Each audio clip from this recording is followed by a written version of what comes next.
Hi, I'm Max Brooks. I use he, him, his pronouns, and I've been SOU's career preparation coordinator for the last 7 or 8 years. I'm happy to finally get to say hello, even if it's only over the computer. I will be your host for this week and next week's class lectures. So the first 2 weeks of class have focused on looking inward to identify the strengths, interests, and values that will be useful in guiding your career decisions, and then on researching types of opportunities that might be a good match for you. This week and next, we'll begin thinking about how to build meaningful connections to your opportunities of interest, as well as how to create successful applications. Which brings us to this week's theme, which is preparation. In most cases, a successful job hunt will take a lot more effort than just finding a position online and submitting an application, especially as you get further along in your career. It's hard to overstate the value of building and utilizing a network, but it's unfortunately a skill that is often underutilized. Your activities and readings for this week will help you build an aptitude in this area. But before we get to them, let's spend a few minutes laying a foundation. So first off, why is networking so important? 2 reasons in particular are worth noting. First, your network can play an invaluable role in helping you decide whether or not a job is right for you. We all make certain assumptions about what a job will entail. And if we've done our homework, we'll supplement those assumptions with our own industry research. But short of actually having a job or an internship in that field, nothing is quite as informative as talking to people who do that job day in and day out. Connecting to folks like that, folks in your field of choice, is a tremendous way to learn what the job's actually like, what they like and don't like about it, what tasks take up most of their time, what skills they most regularly utilize, how to impress hiring managers in the field, and so on and so forth. And second, your network is a powerful job search tool. Of course, it's smart to look for posted jobs, but experts estimate that 70 to 80 or even 85% of all positions are never actually listed anywhere, and instead are filled internally or through networks. Referrals only make up about 6% of all applicants, but they account for about 40% of all hires. And if you're referred to an opportunity, you're also about 40% more likely to be hired than candidates who weren't referred by somebody within that organization. So your professional network can be a tremendously beneficial resource when it comes to getting a job, but how do you actually build it? Well, your activities this week will help answer that question, but I just wanted to touch briefly on 2 parts of that answer: informational interviews and LinkedIn. So let's start with informational interviewing. Basically, for those of you who haven't done it, an informational interview is a conversation with someone who does a job that you are interested in. It's a chance to pick their brain on anything that interests you. You can find out advice for breaking into the field, learn what to highlight in your applications, figure out how to search for jobs, and get an insider's perspective on what an average day actually looks like. You might be hesitant to talk to someone you don't know about their job, but I would encourage you to consider this. Most people really like talking about themselves.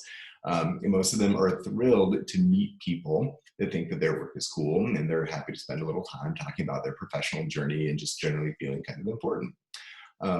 But where do you find those folks? I would encourage you to start with the networks that you already have. Check in with faculty and staff here at SOU, especially if there are faculty in your field of interest. They may very well know people with professional connections or within kind of the industry that you would be interested in talking to. So leverage those connections. Ask your friends and your peers here on campus and from your community. Reach out to everyone in your family. Look through your email contacts and reach out to everyone there.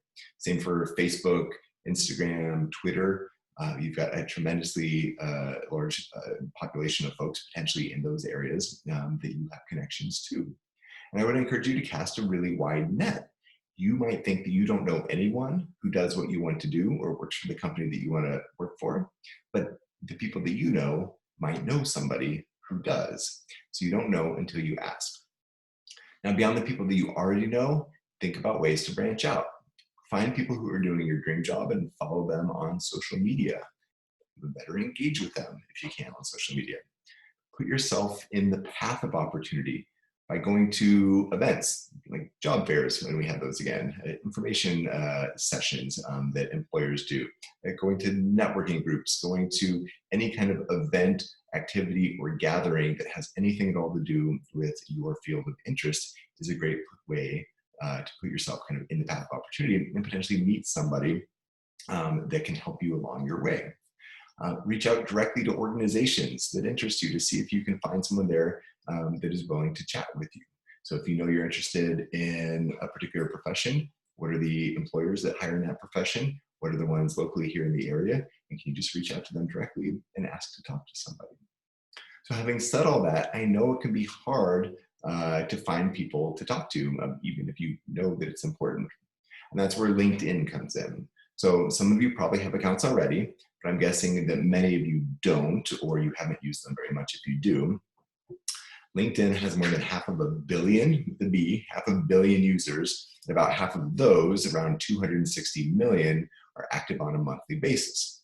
So we have millions, hundreds of millions of users, millions of employers on there. It describes itself as the world's largest professional networking community. So literally everyone in the system is there specifically to engage with other people in a professional capacity. So it's a great way to find jobs, learn about companies, brainstorm careers, and most importantly, to build connections with people who are doing the job that you want to do someday, or maybe even just majored in the major that you majored in or want to major in. So I want to take a break here. I'm going to share my screen, and I want us to take a look at LinkedIn together. Okay, so bear with me for one moment here while I do this awkward piece. Share screen. Okay, so here we go. So here's LinkedIn. There's all kinds of things that you can do on LinkedIn. And I'm going to think about my own profession. I'm going to say career counseling. And when I punch that in, I'm going to see all different kinds of results, starting with people. And these are people, those 260 million active users every month, that have career counseling somewhere in their profile description. So this is a great place to go in and find folks that are doing a job that you are interested in doing. But also note, well, actually, let's note that there are about 850,000 people who pop up with career and counseling somewhere in their profile. That's far too many for you to sort through. So note that you can kind of look through and say, well, I only want to find people I'm already connected to, or second degree connections are people who are connected to the people you know, third degree connections are people who are connected to them. So you can sort by connections, you can sort by location. So maybe you say, I want to be a career counselor in Seattle. I'm going to look specifically in Seattle and find career counselors there. Or maybe you know that you want to find career counselors by company. So you say, all right, I want to find career counselors that are working for Northeastern University, and then you can just find those. So it's a great way to find people to network with, and that's how you kind of do that under people. But just as a note, when you click here on this downward triangle, you'll also see that you can find jobs in career counseling. You can find content, so these are articles and posts about career counseling. You can find companies that hire folks that do career counseling or provide career counseling in some capacity. You can find schools that teach career counseling or provide career counseling. And then you can also find groups. And in addition to looking at people, looking for groups is probably your other kind of great way to connect with folks here in LinkedIn. So here when we pull this up, you see there's 653 different groups that have something to do with career counseling in one way, shape, or form. And so we can see here that the National Career Development Association, for example, has 19,686 members. So if you were to click on that, read a little bit about it, and decide that you wanted to join, and you actually don't see a join button because I'm already part of this networking group. If you joined, you would now have the ability to interact directly with this group. And that could take the form of you asking the group itself, again, all these in this case close to 20,000 members, for advice, or asking folks who are available to answer questions. Or you could look at all of those 20,000 members and communicate directly, send direct messages to people in that group. So in addition to all of the networks that you already have, kind of leaning into LinkedIn and leveraging the power of those millions and millions of connections in LinkedIn is a great way to find folks who are interested in having a conversation. Okay, so let me bring my notes back up here. I'm going to stop sharing that screen. Okay, so now we've talked plenty about the importance of your network, and I've introduced some strategies for building it. That doesn't mean, though, that you shouldn't be looking for jobs by searching posted openings as well. So even if you're not quite ready to apply, reading position descriptions for the jobs you want to have someday is a great way of figuring out what skills and experiences are going to be required. which means now you can be proactive and plan to build those things up so that you have them when the time comes. When you're ready for a job, though, where do you look? Or if you are interested in kind of doing some research now to know what you're going to be up against someday, where are you going to find those opportunities? Well, there are plenty of job boards out there. Some are generalist sites that you might have heard of, like Indeed or Monster.com or Simply Hired. And those kinds of positions list jobs from all different kinds of industries all together. Other sites, though, are really industry-specific sites. Those are sites like idealist.org, which just posts positions for nonprofit type opportunities, or Higher Ed Jobs, which just posts jobs in colleges and university settings. So those kinds of industry-specific sites just post positions for particular industries. I would recommend using both, and you'll kind of need both for your weekly assignment.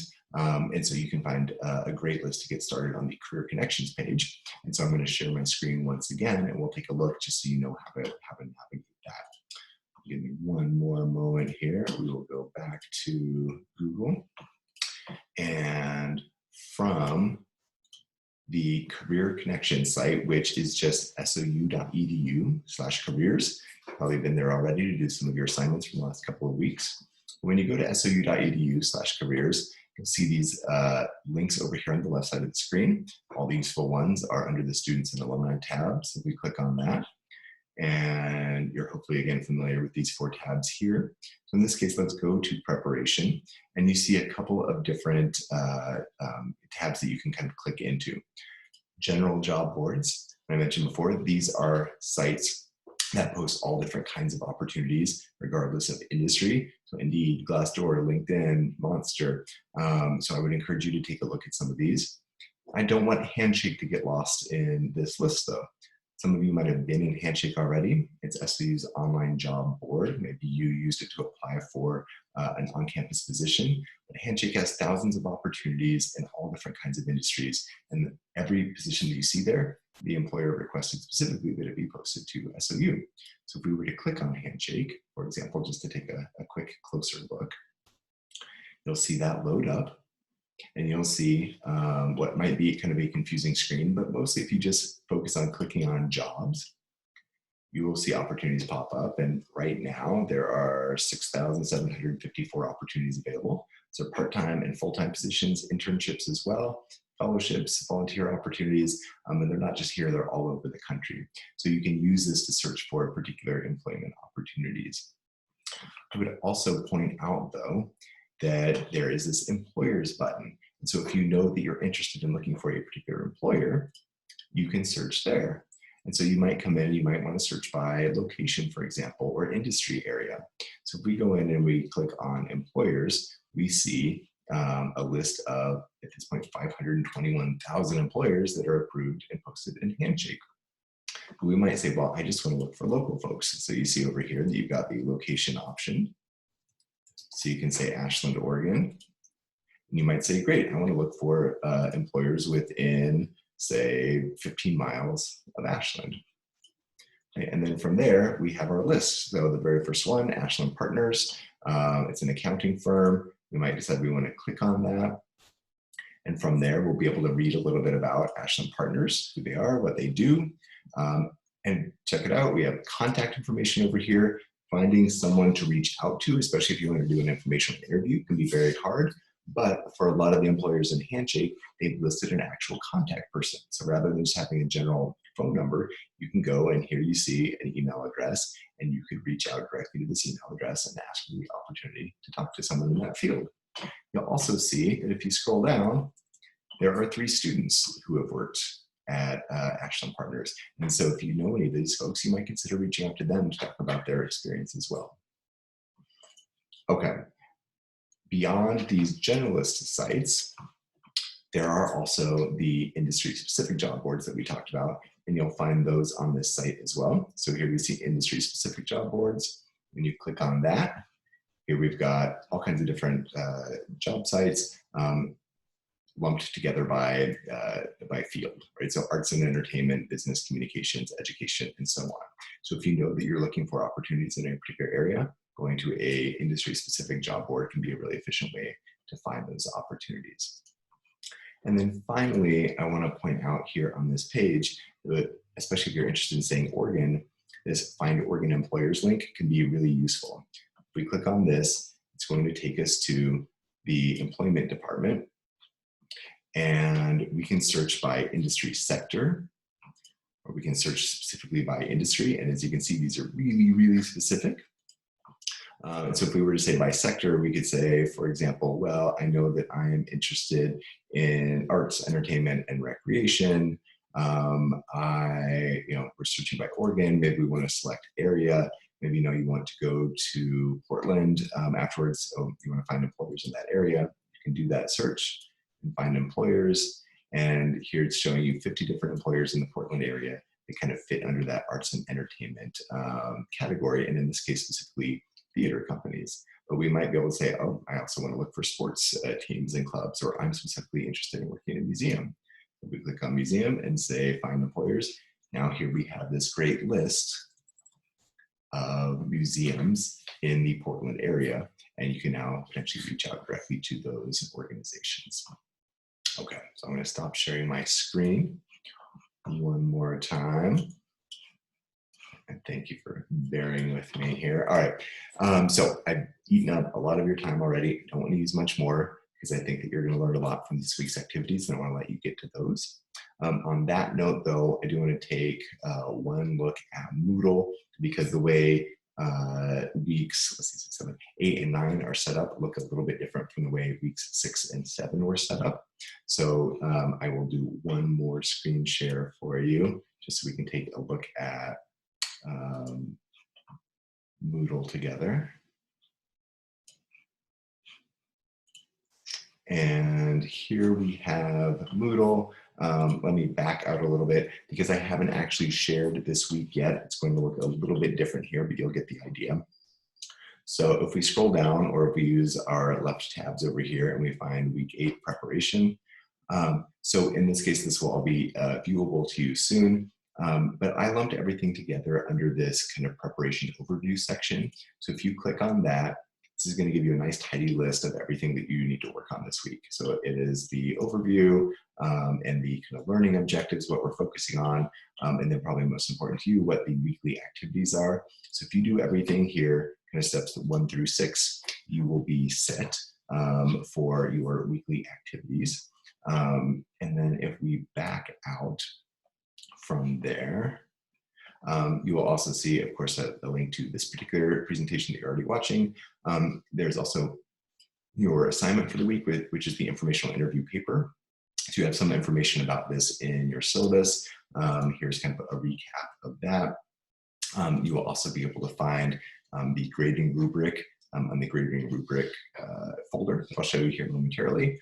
And then down here, the week 8 kind of forum topic. So if you post your forum topic, you turn in your informational interview paper, and then you kind of do, again, the activities here under the weekly activities, you will be all set for this week.